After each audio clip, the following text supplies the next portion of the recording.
इतिहास। भारतीय साहित्य और पवित्र ग्रंथों में प्रख्यात वनवास काल में 11.5 वर्षों तक भगवान राम, माता सीता तथा श्री राम के अनुज लक्ष्मण की निवास स्थली रहा चित्रकूट मानव हृदय को शुद्ध करने और प्रकृति के आकर्षण से पर्यटकों को आकर्षित करने में सक्षम है।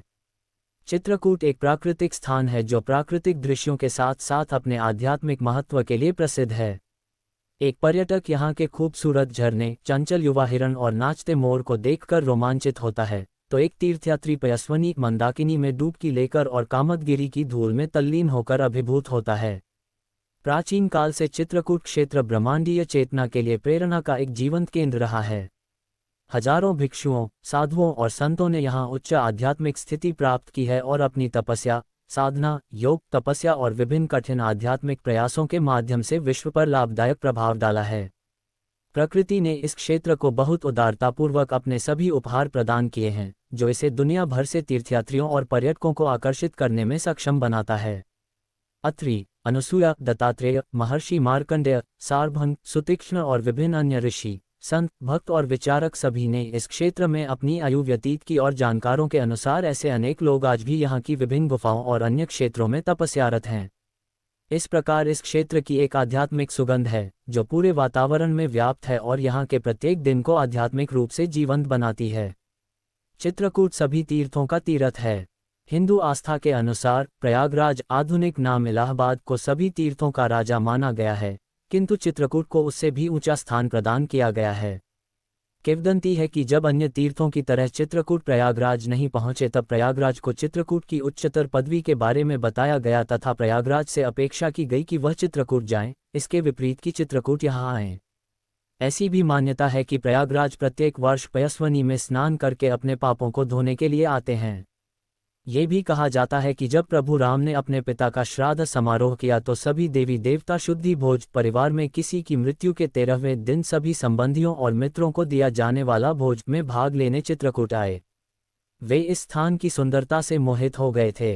भगवान राम की उपस्थिति में इसमें एक आध्यात्मिक आयाम जुड़ गया, इसलिए वे वापस प्रस्थान करने के लिए तैयार नहीं थे। कुलगुरु वशिष्ठ भगवान राम की इच्छा के अनुसार रहने और रहने की उनकी इच्छा को समझते हुए विसर्जन प्रस्थान मंत्र को बोलना भूल गए। इस प्रकार सभी देवी देवताओं ने इस जगह को अपना स्थायी आवास बना लिया और वहां हमेशा उपस्थित रहते हैं। आज भी, यहाँ तक कि जब एक अकेला पर्यटक भी प्राचीन चट्टानों, गुफाओं, आश्रमों और मंदिरों की विपुल छटा बिखेरे हुए इस स्थान में पहुंचता है तो पवित्र और आध्यात्मिक साधना में लगे ऋषियों के साथ वह अनजाने में ही खुद को पवित्र संस्कारों और ज्ञान प्राप्ति के उपदेशों और कृतियों से भरे माहौल में खो देता है और एक अलग दुनिया के आनंद को प्राप्त करता है।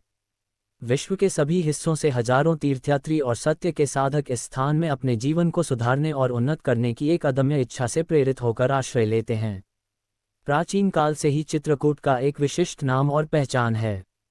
इस स्थान का पहला ज्ञात उल्लेख वाल्मीकि रामायण में है, जो सबसे पहले कवि द्वारा रचित सबसे पहला महाकाव्य माना जाता है। एक अलिखित संरचना के रूप में विकास के इस महाकाव्य को पीढ़ी दर पीढ़ी मौखिक परंपरा द्वारा सौंप दिया गया था। जैसा कि वाल्मीकि, जो राम के समकालीन या उनसे पहले माने जाते हैं और मान्यता है कि उन्होंने राम के जन्म से पहले रामायण का निर्माण किया गया था, से इस स्थान की प्रसिद्धि व पुरातनता को अच्छी तरह से निरूपित किया जा सकता है। महर्षि वाल्मीकि चित्रकूट को एक महान पवित्र स्थान के रूप में चित्रित करते हैं, जो महान ऋषियों द्वारा बसाया गया है और जहां बंदर, भालू और अन्य विभिन्न प्रकार के पशुवर्ग और वनस्पतियां पाई जाती हैं।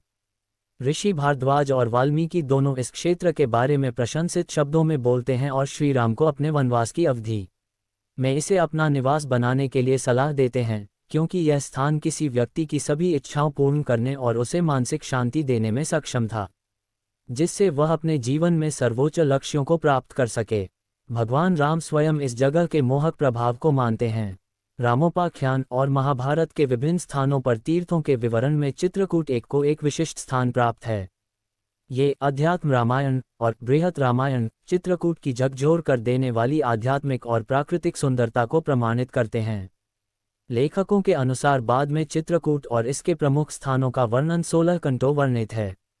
राम से संबंधित पूरे भारतीय साहित्य में इस स्थान को एक अद्वितीय गौरव प्रदान किया गया है।